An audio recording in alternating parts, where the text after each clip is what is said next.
Bem, galera, dando continuidade aos métodos de resolução de equações diferenciais, na aula 10 a gente vai ver mais dois deles, as equações exatas e o fator integrante.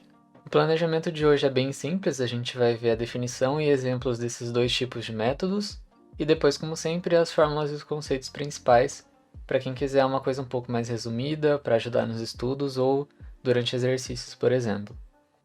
É importante lembrar que se você quer apoiar o canal, quer que eu continue trazendo esses vídeos e mais conteúdos diversos, a gente tem várias maneiras de receber doação, então tá aparecendo aí na tela para vocês.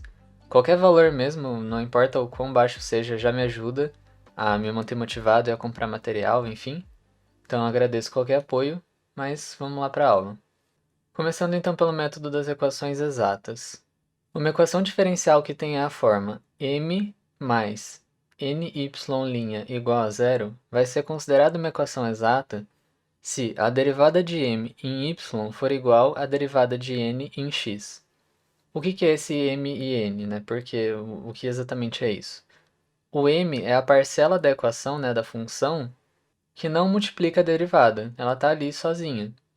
E o n é a parcela da função que multiplica a derivada, né, que torna isso daqui uma equação diferencial. Para usar esse método, então, a gente vai ter que identificar esse formato e identificar essa igualdade aqui. E aí, para as funções que satisfazem essa igualdade, para as equações exatas, sempre vai existir uma função psi, que a gente chama de psi, mas pode ser qualquer letra grega, né? Em que essa função psi derivada em x vai voltar para m, e essa função psi derivada em y volta para n, né? Ela é igual a n. Vamos aplicar um exemplo para ficar um pouco mais fácil de entender. Resolva a equação diferencial a seguir. Aqui ela está já, né, bem claramente separada, eu tenho um trecho com parênteses aqui que não acompanha a derivada, então essa daqui é a minha parcela m, certo? E eu tenho uma parcela aqui que está acompanhada da derivada, está multiplicada pela derivada. Então essa daqui é a parcela n, né? Já identifiquei as duas. Agora, para testar se elas são equações exatas, né, se isso daqui é uma equação diferencial exata, eu tenho que fazer aquelas derivadas. Então, a derivada de m em y tem que ser igual a de n em x. E eu percebo aqui que, nesse caso, essa condição é atendida. Outra maneira de representar, né, igual eu tinha mostrado ali atrás, é o m e o yzinho pequeno aqui e o x pequeno aqui também. Como isso daqui foi satisfeito, a equação é exata. Agora, o que eu tinha falado? Que existe uma função psi que se eu derivar em x, eu vou voltar para o m, né? Eu vou ter a m que a gente achou. E se eu derivar em y, eu vou ter o n. Então, o que eu posso fazer? Eu posso integrar a função m em x para fazer o caminho contrário e encontrar a psi, né? Aqui eu estou derivando em x e aqui eu integro em x para voltar para a função que eu quero achar. Percebam que eu poderia ter integrado também a n em y, né? Eu ia voltar para a mesma função psi. Mas, enfim, o raciocínio é o mesmo. A resolução seria diferente, mas o raciocínio seria o mesmo. Então, beleza, eu escolhi integrar a função m em x, né?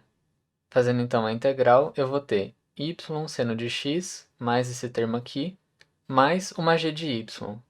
Por quê? Porque essa daqui é uma função que eu desconheço, né? Eu não sei o que ela tinha, que quando eu derivei em x, veio parar aqui. Então percebam que ela podia ter uma parcela, né? O termo g de y vai aparecer porque podia existir uma parcela que só dependia de y, que quando foi derivada em x desapareceu porque foi considerada uma constante. Então eu tenho que considerar essa parcela aqui que pode existir dentro dessa função, que quando a gente deriva, ela some, entendeu? Então esse g de y aparece. O que eu sei até agora? Eu tenho, né, a função psi derivada em x, que é m, derivada em y, que é n, e eu tenho ela, né, a função propriamente dita, só que tem um pedaço aqui que eu não sei, e é isso que eu quero encontrar, né, essa g de y. Percebendo a semelhança entre essas duas aqui, né, olha só como elas são parecidas, tirando esse termo aqui e esse y, eu posso pensar então em derivar essa função que eu encontrei em y para voltar para isso daqui, e aí eu comparo com a função n, né?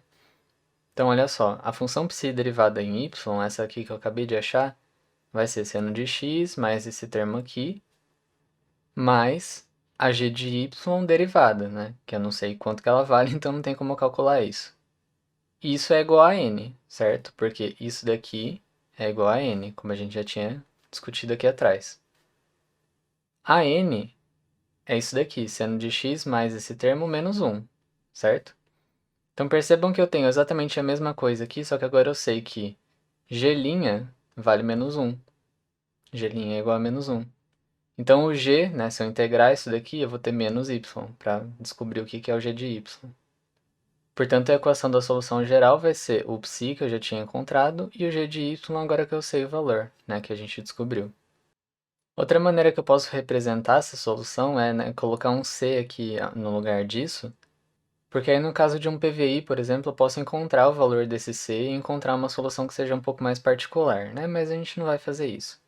É só uma observação aqui para vocês. No exemplo 2, eu quero resolver uma equação diferencial, só que percebam que ela não está tão fácil de encontrar o m e o n igual antes, né? Antes estava bonitinho no parênteses e a gente já sabia logo de cara. Mas aqui eu tenho o dx e o dy meio que separados um do outro, então como é que eu vou encontrar o m e o n, né? Para poder verificar se ela é exata. Bem, quando a gente tem aquele termo lá y', né? Isso daqui é a mesma coisa que dy dx. Então eu posso, né, para fabricar esse termo aqui, eu posso dividir a equação inteira por dx. Então, dividindo toda ela por dx, eu vou tirar esse dx daqui, então eu fico só com 2x e y, certo? Esse termo inteiro aqui fica dividido por dx e eu tenho zero. E percebam que isso daqui, então, forma o meu y'. Agora eu tenho claramente a separação de um termo que não está acompanhado da derivada, que é o m, e de um termo que está acompanhado da derivada, que é o n.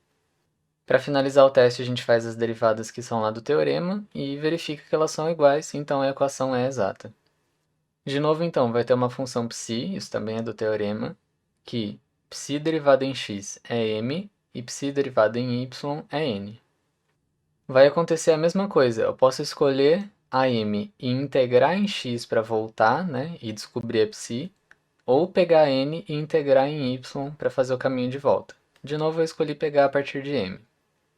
Percebam que a gente tem o g de y aparecendo também, porque o procedimento foi o mesmo, né? Quando a gente faz a integral, pode ter um termo que é uma constante, que a gente não sabia, então a gente tem que representar ele aqui para que ele não seja perdido. O que a gente sabe até agora, então? A psi derivada em x, que é a m, psi derivada em y, que é o n, e a psi, só que a gente não sabe esse termo g aqui, que é o que a gente quer descobrir.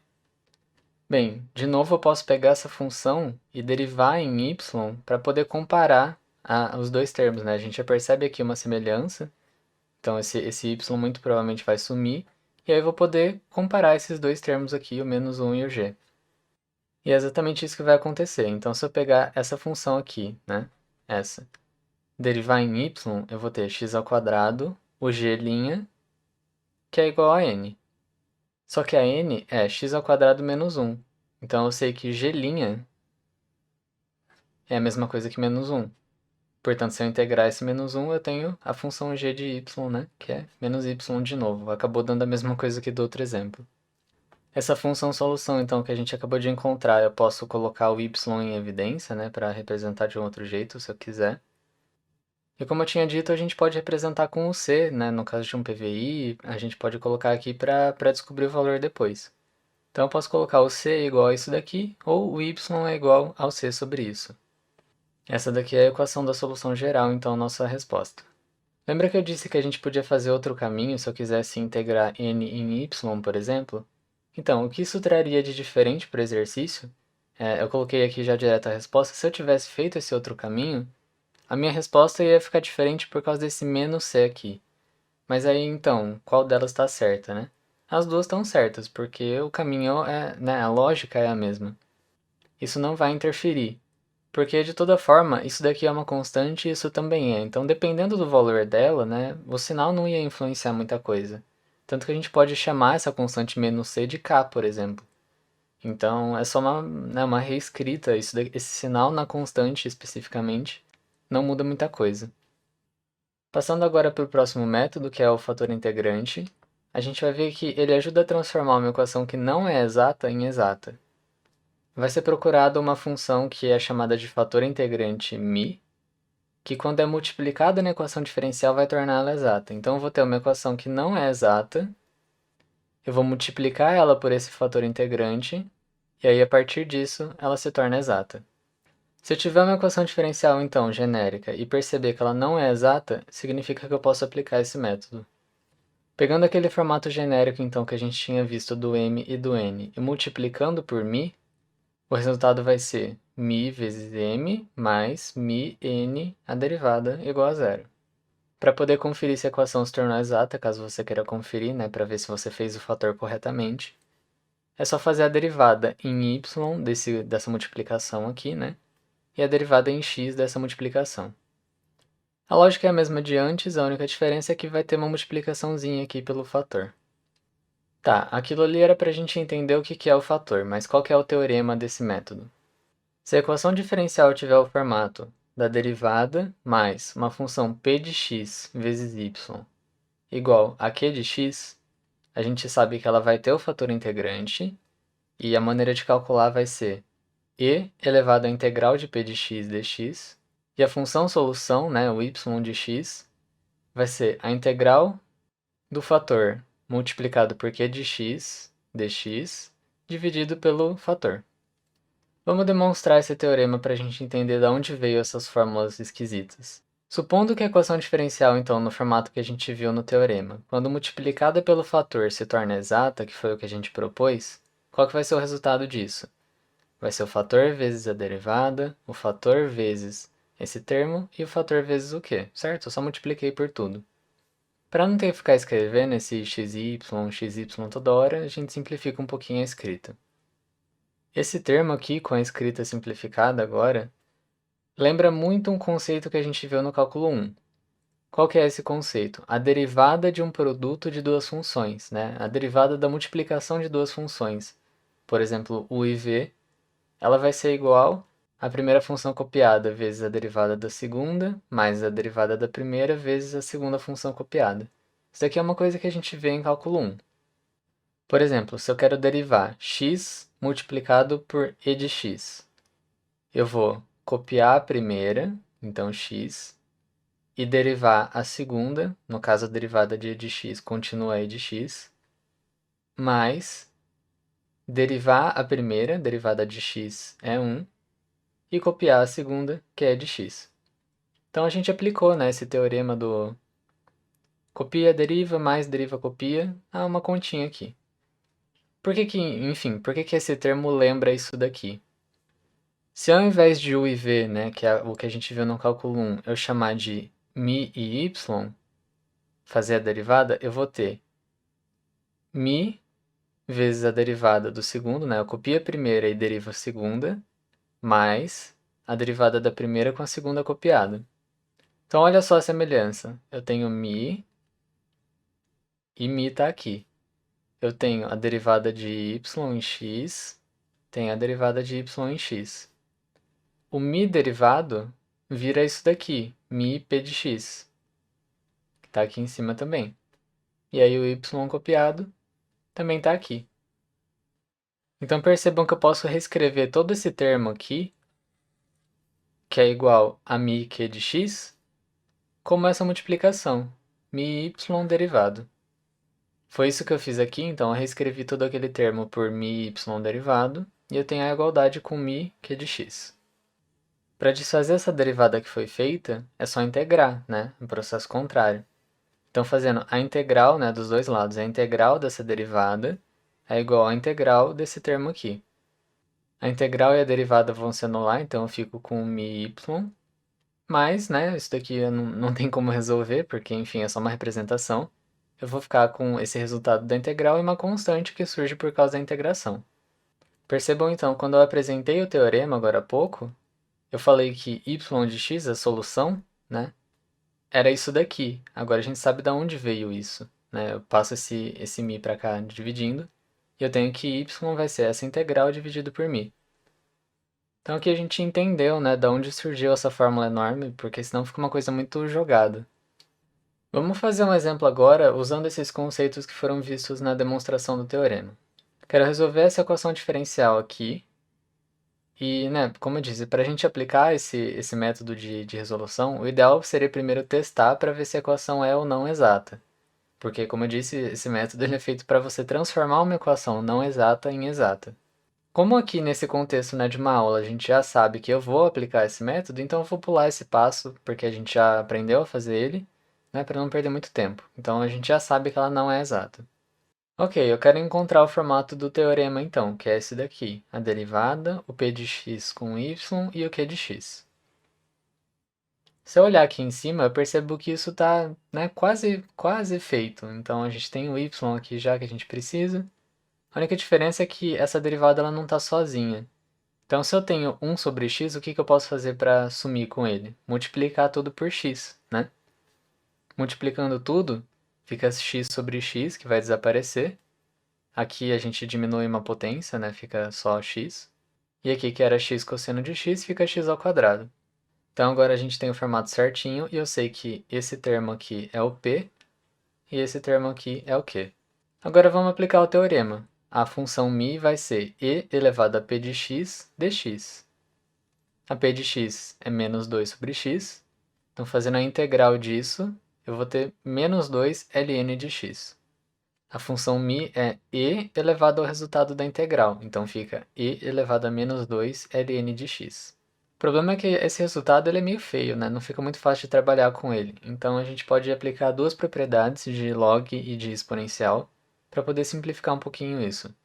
A primeira é, esse menos 2 aqui no logaritmo, eu posso voltar ele para dentro, né? Passar ele para dentro do parênteses, e ele fica como expoente do x. Isso é uma propriedade de log. E aí o que acontece também, uma coisa que a gente já fez em outras aulas, é que o e elevado a um ln, eles se cancelam, né? Ele some. Então eu fico só com x elevado a menos 2. Muito mais simples, né? Muito mais bonito do que esse troço aqui. Esse daqui então vai ser o nosso fator integrante. Para transformar então a equação que não é exata em exata, devemos multiplicar a equação diferencial pelo fator integrante. Coloquei os dois aqui para a gente não se perder, né? A equação e o fator. Fazendo alguns ajustes aqui, né, porque com a multiplicação eu tinha 2 sobre x, agora eu tenho 2x elevado a menos 2 sobre x. Isso daqui vai dar 2x a menos 3. E também fazendo essa multiplicação aqui, né, do fator pelo x ao quadrado, x menos 2 sobre x ao quadrado, eles vão sumir e eu fico só com o cosseno. Então essa é a nossa nova equação diferencial e eu sei que ela é exata. Como visto na demonstração, o termo que está colorido aqui destacado, ele é equivalente à derivada da multiplicação de μ e y. O μ é o x a menos 2 que a gente tinha encontrado, o y' é o y', né? Só está escrito de outro jeito aqui. O y continua sendo o y, e o μ derivado é isso daqui, né? O termo que sobrou. Bem, se eu tenho esse termo aqui, e eu posso reescrever ele como a derivada da multiplicação, né, de μ e y. Isso está igualado a cosseno de x. Eu tenho então essa igualdade aqui. E aí, como antes, eu posso integrar para desfazer a derivada. Então, essa derivada vai sumir, né? A integral e a derivada se cancelam. E a integral de cosseno de x é seno de x mais uma constante c. Pegando esse x a menos 2 e passando dividindo para cá, eu tenho então que y, que é o que sobrou, né, a minha solução, vai ser essa função. E aí eu posso ajustar ela um pouquinho, né, para não ficar com esse x elevado a menos 2 aqui embaixo. Eu posso subir ele e mudar o sinal para positivo. Então ele fica multiplicando o seno e o c. E aí depois eu posso pôr ele em evidência para ficar um pouco mais bonito de ver, né? Mas enfim, essa daqui é a solução. Percebam que assim como antes, né, a gente pode também escrever a solução como sendo c igual e aí o resto da equação, mas aqui eu decidi não fazer isso. Mas é só um lembrete aí para vocês. Esse exemplo 1 aqui da demonstração, então, foi só para mostrar para vocês como é possível resolver o exercício usando a demonstração, né? Ao invés de eu pegar a fórmula pronta e simplesmente aplicar, eu posso, através da própria demonstração da fórmula, ir resolvendo o exercício. E foi isso que a gente fez. Então, durante os exercícios, é possível escolher se a resolução vai ser aplicando as fórmulas simplesmente ou através da demonstração. Para fazer uma comparação, vamos resolver o mesmo exemplo que a gente acabou de resolver com a demonstração pelo teorema direto. Então é a mesma equação. O começo vai ser igual, eu vou ter que multiplicar tudo por x para poder sumir com esse termo aqui, né, que a gente fez, e encontrar o formato certinho. Então nisso daqui não mudou muita coisa. Novamente também eu vou aplicar lá pelo teorema a fórmula do μ, né, para encontrar o fator integrante. De novo vai dar x a menos 2, o exercício é o mesmo. E aí também, novamente, tendo a equação e o fator, eu vou multiplicar um pelo outro para poder transformar ela em uma equação exata. Então esse resultado aqui a gente também já tinha. Resolvendo agora diretamente pelo teorema, sem usar as coisas da demonstração. Eu tenho a minha função p de x aqui identificada e a q de x também. A solução vai ser dada pela integral do fator multiplicado por q dividido pelo fator. Vamos lá, então. Integral, aqui é o fator, isso daqui é o q, certo? Q de x, dx e a constante que vai surgir, dividido pelo fator, aqui novamente. Essas duas coisas aqui vão se anular, então a gente fica só com a integral do cosseno de x mais c dividido pelo fator. E percebam que, novamente, a gente vai voltar para a mesma solução de antes. Então, né, eu só queria mostrar para vocês que, no fim das contas, dá na mesma, se você escolhe fazer pelo teorema ou pela demonstração. Agora, para finalizar, vamos fazer um exemplo com PVI, né, um problema de valor inicial, para mostrar como é que isso seria aplicado nesse tipo de exercício.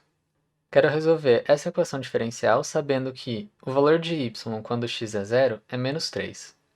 Bem, dessa vez a equação já veio bem arrumadinha, né, dentro do formato do nosso teorema, então bem fácil eu consigo identificar aqui qual que é o termo que está acompanhado do y, que é o p de x, né, e qual que é o q de x, que está aqui do outro lado. O primeiro passo, então, é encontrar o fator integrante, através da integral, né, o e elevado à integral de p de x. Isso vai dar pra gente que o fator integrante é e elevado a x ao quadrado. Beleza, agora que eu descobri isso, eu multiplico ele na equação diferencial para tornar ela exata, então todos os termos vão ser multiplicados por ele. Essa daqui é a nova equação, então, lembrando que esse daqui é o p, né? O termo em vermelho é o p e esse é o q. E aí a solução vai ser dada pela integral do fator, o fator está aqui, q de x, que é o x, dx, dividido pelo fator. Resolvendo essa integral e fazendo os arranjos matemáticos certinhos, a solução vai ser meio mais c elevado a menos x ao quadrado. E aí agora, onde é que entra o PFI? Bem, a gente já encontrou a solução, mas essa é a solução geral da equação diferencial. Como a gente tem a condição inicial de que y de zero é menos 3, vamos fazer a substituição. Eu sei que se o x dessa equação aqui for zero, o meu y vai ser menos 3. Então, né, eu só fiz a substituição dos valores aqui que meu PVI me forneceu. Esse e elevado a zero aqui vai acabar dando 1, né, então ele some. E aí, com isso, eu consigo calcular o valor da minha constante. Por isso que eu tinha dito, né, aquela vez que a gente pode representar a solução também como sendo a constante igual ao resto das coisas. Porque aí, no caso de um PVI, a gente consegue já calcular direto o valor da constante, fica um pouco mais fácil. E aí, então, agora que eu sei o valor de C, eu posso vir aqui em cima e substituir o valor de C, né? Colocar ele aqui. E aí eu passo de uma solução geral para uma solução particular do PVI, né? Particular dessa condição inicial. Para finalizar a aula, vamos ver as fórmulas e os conceitos principais. A esquematização do que foi visto até agora, de como resolver equações diferenciais ordinárias de primeira ordem, são os três métodos que a gente viu, né? Um na aula passada e dois hoje. As equações separáveis, as equações exatas e o fator integrante, que uma está bem, né, relacionada com a outra. Das fórmulas, a gente tem a definição, né, o formato e como se encontra se uma equação é exata, e também como encontrar a função solução através das derivadas e integrais. E aí no fator integrante tem a definição do que é um fator integrante, né, que torna a equação diferencial exata, e as fórmulas para poder encontrar a solução. Então é isso, essa aula fica por aqui. Na próxima aula a gente vai ver outros métodos, né? Vão ser uma sequência de aulas vendo métodos de resolver equações diferenciais. Espero que tenha ficado tudo claro. Se você tem alguma dúvida, alguma sugestão, algum elogio ou crítica, enfim, interage aí comigo nos comentários, nas minhas redes sociais. Divulga o canal para quem você acha que pode se interessar, ou, enfim, para quem está precisando de uma ajuda nos estudos também, qualquer coisa.